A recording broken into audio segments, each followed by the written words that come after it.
We're now joined by two senators in a rare bipartisan interview, Republican Lindsey Graham and Democrat Richard Blumenthal. They're co-sponsors on legislation to put secondary sanctions on Russia. Good morning to you both. Good morning. Morning. I want to get to that conflict in a moment, but starting here on the Middle East, Senator Graham, you said you believe it's in America's interest to go all in to help Israel finish the job. It sounds like you mean offensive support. So the worst possible outcome for the world is for the Iranian nuclear program to survive after all this. How do you destroy their program? Through diplomacy? I prefer that, or through military action.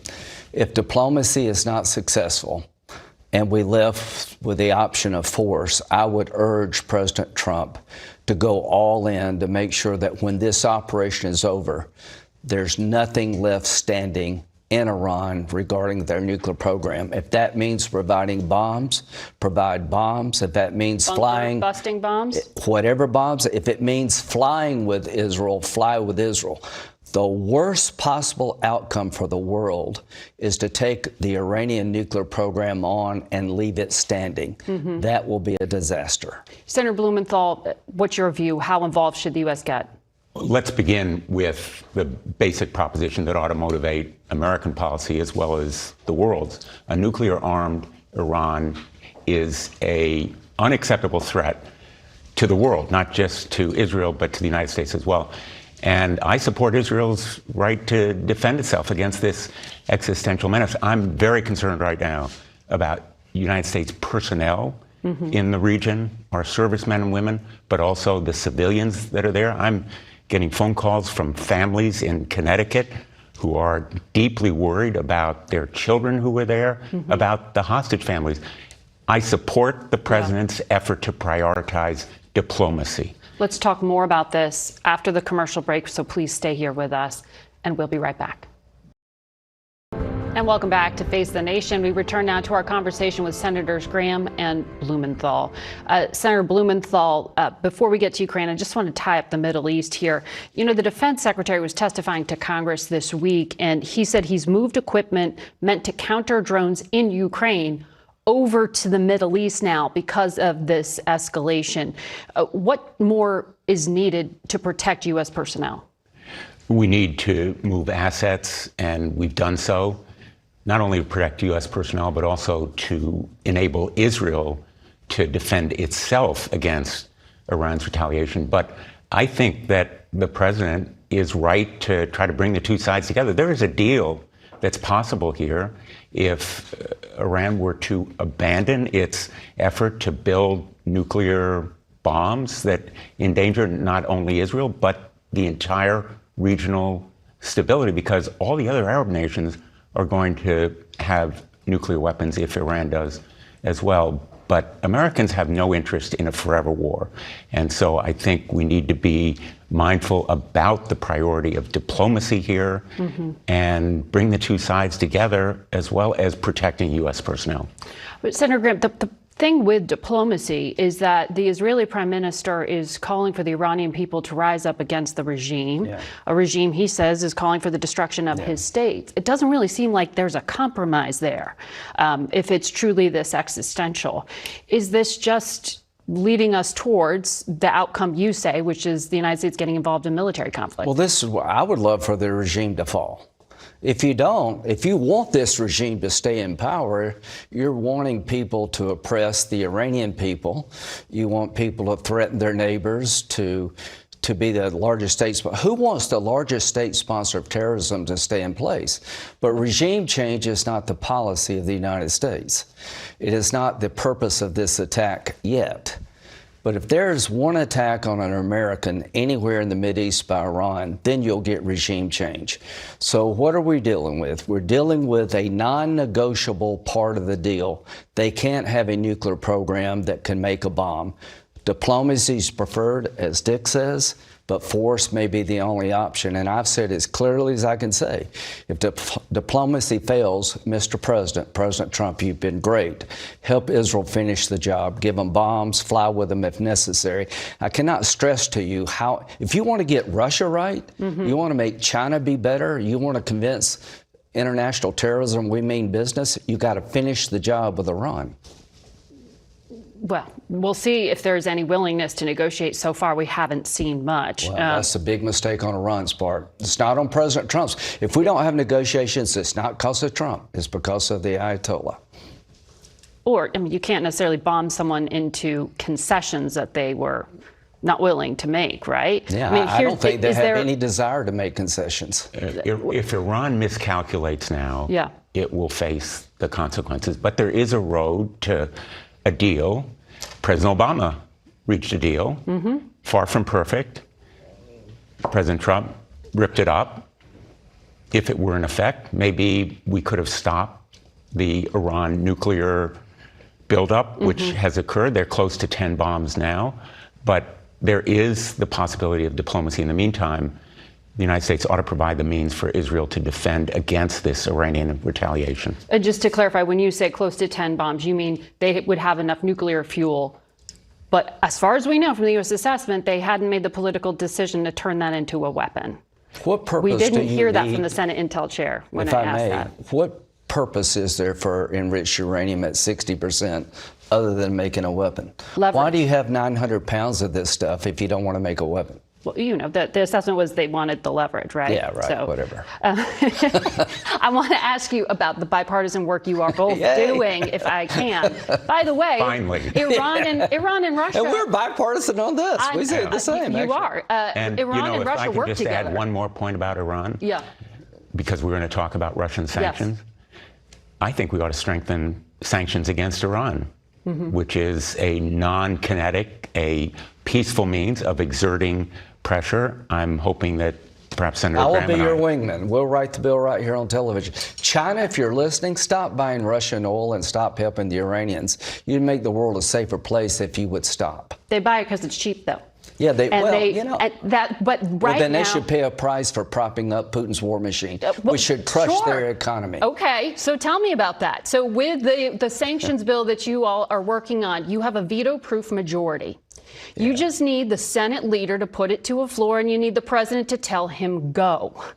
What are you waiting for? I think the president should call on the Senate to vote approval of the Russian sanctions bill literally tomorrow. He's on his way tonight to the G7 meeting. He will be sitting across from world leaders. Right now, very bluntly, the perception may be one of weakness in terms of America's position on Ukraine. He can be there in a position of strength. This bill will pass overwhelmingly, has 84 evenly divided co-sponsors. It will get 90 votes on the floor of the Senate. This moment cries out for presidential leadership. There is an urgency here. We've seen the neighborhoods decimated, people killed in their sleep, women and children shot in the back of their heads and buried in mass graves in Bucha, children who are kidnapped and re-educated, 20,000 of them behind Russian lines. These atrocities are ongoing, and the people of Ukraine are bleeding and dying. So I am hoping that the president will affirmatively show leadership here and call on the Senate to vote. The majority leader could do it tomorrow. We have some technical issues to work out. But I really think the moment has come for President Trump to call on the Senate. But Senator Graham, President Trump tweeted yesterday that he did speak to Vladimir Putin, who called very nicely to wish me a happy birthday and talk about Iran. He said they're going to speak again this week. President Trump has put sanctions on Iran while talking to Iran. Why won't he put sanctions on Russia while talking to Russia? We have sanctions on Russia.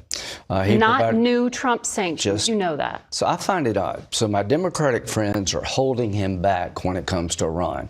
We really appreciate you trying to do diplomacy. What am I saying? Do diplomacy with Iran until it doesn't work. What am I saying with Russia? I don't mind you. I don't care if you go on vacation with Putin. I don't care how it ends. I want the war to end so we don't start new wars. I want Ukraine surviving when the war ends.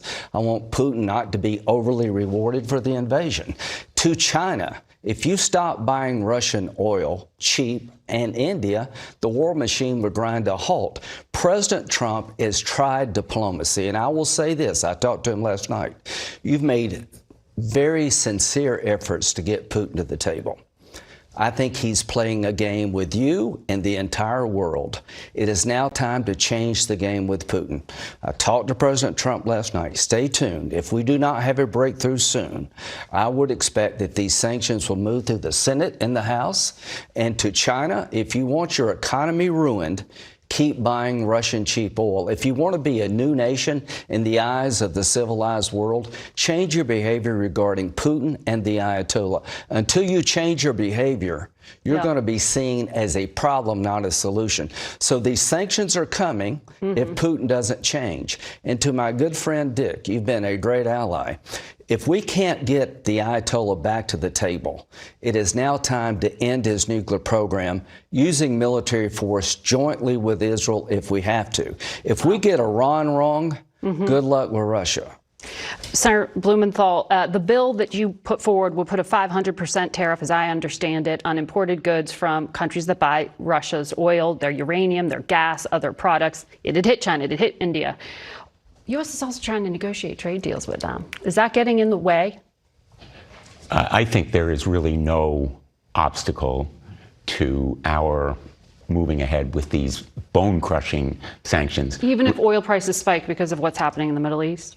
You know, we are now energy independent when it comes to oil, the United States. Europe has weaned itself off Russian oil. We visited with President Macron. We've talked to Chancellor Merz. Europe is solidly behind these sanctions. And we've incorporated flexibility in this bill based on our national security for a potential waiver where our interests are concerned unforeseeably or unknowably right now. We've incorporated exemptions for our European allies who are aiding Ukraine in the billions of dollars, giving them a little bit more time to adjust. This is a carefully constructed bill. They get 20% of their gas from Russia, right? What he says, there's three categories. If you're not doing business with Russia, you don't have anything to worry about. If you're doing business with Russia, but you're helping Ukraine, you have a carve-out for 270 days. If you're doing business with Russia and not helping Ukraine, you're screwed. The president can waive part of all of this based on our national interest. But to the people who wonder, should we pay a price for our freedom? We have in the past. Go to Arlington. Oil prices will go up if we confront Russia through our bill. Oil prices will go up if we try to confront Iran for their nuclear ambitions. But you pay now or you pay later. If we get Iran right and we get peace with Russia, Ukraine, not only do oil prices come down, the world will be better off. So this idea of having freedom and not sacrificing never existed, nor does it exist now. Senator, I want to ask you as well about what's happening here at home with the protests we have seen around the country and some of them at times turning violent. There has been criticism of Democrats' policies on immigration. Do you think that this confrontation that we are seeing now between military forces, federalized, and protesters is partly because of what Democrats have done to date? The use of military, whether it's the National Guard or the Marines, can be inflammatory and provocative. We had protests across the country yesterday that were entirely peaceful. I was at a number of them in Connecticut, in Hartford and Farmington and elsewhere, all around the country. I think this country knows how to do peaceful protest, and the exceptions ought to be handled by the local police and prosecutors locally. I spent most of my life in law enforcement before I had this job. I was the chief federal prosecutor in Connecticut, then I was attorney general for 20 years.